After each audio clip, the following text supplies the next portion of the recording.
Are you really serious? Do you really want to be artistically and musically successful? It is possible. But only if you wake up every single day with the same motivation. I am a person of action, immovable in my determination, confident in my abilities, unshakable in my convictions, impervious to doubt, insensitive to the negative opinions of others. And in Christ, I can do all things. These are the 7 keys to success. Who are you? Catherine Giles said this: you probably worked your entire life to create a sense of identity around your job, your family, your hobbies, or your physical characteristics. But none of these things say who you really are. You're not what you look like. You're not your job, your income, or your performance. You are not your current situation or the mistakes that you've made. Understand that mistakes are just locations in your journey. They have nothing to do with who you are, what you do, or how successful you are. You are bigger than all of those things. You are much more than just a businessman, a mom, or a student. You are a divine, irreplaceable, one-of-a-kind, eternal being, and your value comes from that fact alone. So before you can step on anybody's stage and give the performance or presentation of a lifetime, you must first know who you are. That alone is the master key element to taking what you do to the next level and changing the lives of the people you come in contact with. Get this one point, and you've already started your journey to wherever you want to be in life. Know who you are. Where'd you come from? You can't figure out where you're going until you learn your past and embrace where you've been. You need to embrace your past so that it can propel you towards your future. You got to ask yourself questions like, what's your family history or your heritage? How far back does your talent tree go? What were your past experiences and have you dealt with them? What type of environments do you love to be in and why? Who or what made you think hard about doing this and act on doing what you want to do? And what were they like? Realize your self-worth.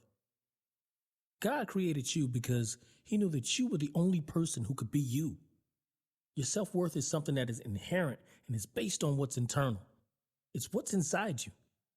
It's not based on anything external, any type of approval or acceptance.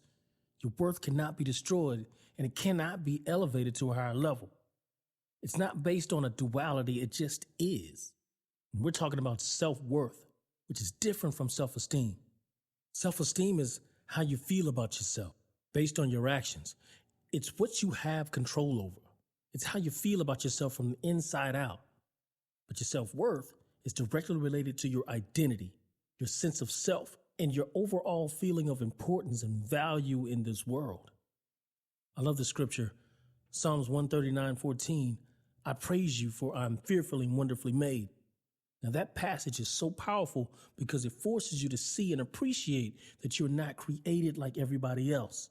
And since that's the case, stop comparing yourself to them. Your skill sets are different. Your background is different. Your strengths and your weaknesses are different. You know, there's a saying that goes, comparison is the thief of joy. And if you compare yourself to other people who you think are better than you, who you think are smarter than you, who you think are stronger than you, then you'll be miserable because you're trying to compare yourself and be something or someone that you're not. It's so much easier just to be you. So who are your influences, your heroes? Your influences come from people that you've met, you've talked to, authors, musicians, family members, or anybody. Your influences are people who have impacted your life. I like to do this practical exercise with my artists. I get them to bring out a pencil and pad and name about 5 to 10 people that you admire, domestic and famous. Then ask yourself, what do you like about them? What makes them exciting and attractive? What particular traits drew you to them? What are their values? Then ask yourself, what are your core personal values? Is it family, religion, health, morality, security? Now look at the list. Now, are you surprised that the people that you've named have the same characteristics that you have? Those particular people have shaped who you are. Your personal core values are the things that you care about the most in life. What makes you different? What makes you special? I want you to do 4 different things for me. Think outside the music. Turn your shortcomings into your greatest assets. Continue to develop your strengths. Finally, continue to cultivate your shortcomings into your strengths. And I have one final question for you. If money were no object, how would you live your life differently? What things would actually be important to you? Understand that money or lack of it does not define who you are. You don't need to gauge your self-worth by the amount of money or material things you possess. Once you realize where you come from, your self-worth, who your influences are, and what makes you special, you will realize that only you can do what you aspire to be, and only you can do it the way that you want to do it. Remember that God created you because you were the only person who could be you. So keep pressing, and I'll see you next time.